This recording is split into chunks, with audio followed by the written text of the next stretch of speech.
글로벌 인사이드 가겠습니다. 우리 투자증권 동수원 WMC 서상영 차장님 전화 연결돼 있습니다. 안녕하세요. 네, 안녕하십니까. 네. 자, 키프로스 문제 때문에 또 글로벌 시장이 어제 조금 주춤했었죠. 현재 우리는 오름세인데 아시아 시장 전반적인 흐름은 어떤가요?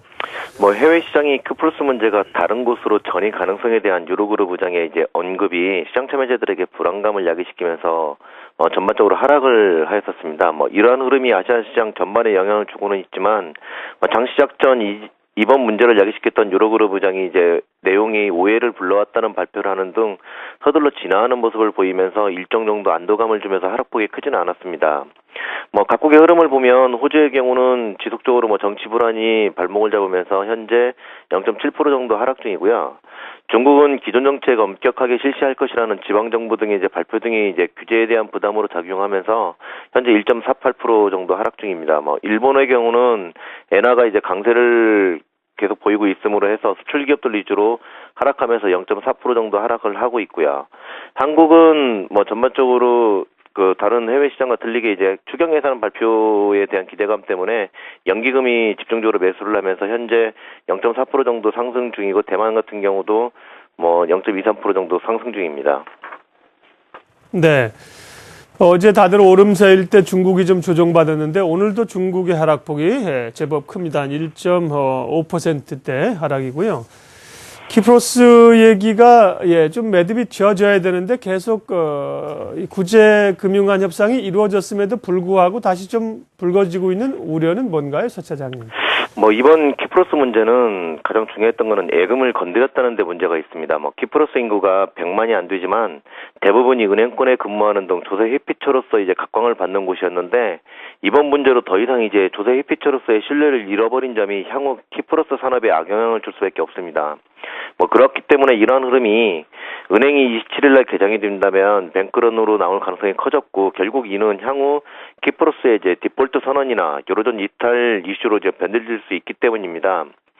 그리고 가장 핵심적인 내용은 이번 예금에 대한 부분이 여타 남유럽 국가들로 전이되지 않을까 하는 점이었는데, 처음 이 문제가 제기되었을 때는 키프로스만의 특성이라서 여타 국가들은 상관없다고 했지만, 어제 유로그룹 부장이 이제 타국의 은행 위협이 발생을 했을 경우에도 예금의 같은 방식을 이제 도모할 것이라는 발언을 하면서 말이 바뀐 모습을 보였습니다. 그러자 시장이 변동성이 커졌고요.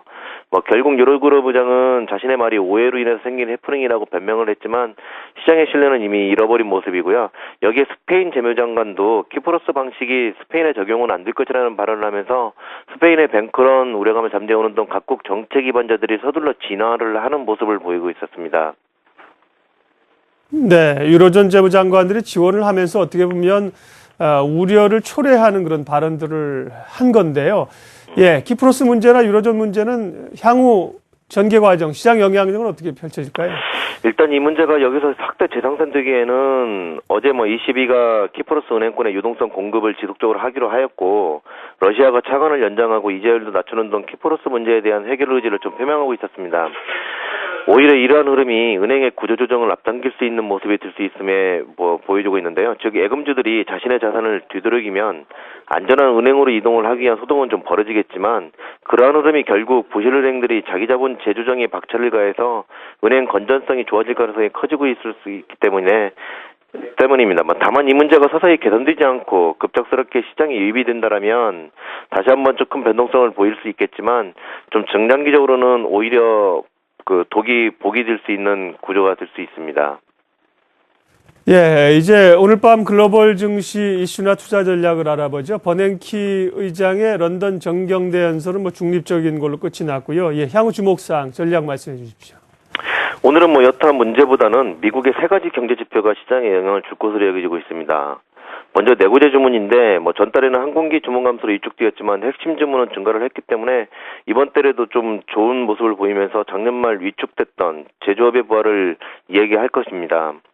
두 번째로 신규 주택 판매 좀 발표가 있는데 최근 들어서 주춤하고 있기 때문에 이번 달에도 둔화 가능성이 있습니다. 다만 전년 대비로는 증가할 것으로 여겨지고 있어서 크게 영향을 줄 것으로 여겨지고 있지는 않습니다. 그리고 가장 중요한 거는 지금 세 번째 컨퍼런스 보드의 소비자 신뢰 지수가 있는데요. 재정절벽 이슈로 악화되었으나 아직 급여세가 소비 심리를 위축시켰다는 증거를 보이지 않아서 반등을 좀 줄 것으로 여겨지고 있습니다. 이러한 흐름은 가계부채가 지금 현재 30년대 최저를 보이고 있기 때문에 임금 상승이 적어도 소비 감소로 이어지지 않고 있기 때문입니다. 이러한 경제 지표들의 흐름이 오늘 미국 시장에 우호적으로 작용한다면 내일 우리 시장에도 좋은 모습으로 이어갈 수 있을 것으로 판단되고 있습니다. 다만 여전히 해외 시장이 상승폭을 확대하기에는 모멘텀이 좀 부족한 상태라는 점에서 우리 시장도 부담으로 작용하고 있는 모습인데요. 결국 우리 시장은 추경 예산에 달려있고 경제부총리가 3월 안에 신뢰를 줄 수 있는 정책을 내놓기로 했기 때문에 관심 있게 좀 지켜봐야 될 것으로 판단되고 있습니다. 예, 현재 글로벌 시장 움직임과 함께 또 주목해야 될 사안까지 살펴봤습니다. 우리 투자증권 동수원 WMC 서상영 차장이었습니다. 고맙습니다. 네, 감사합니다.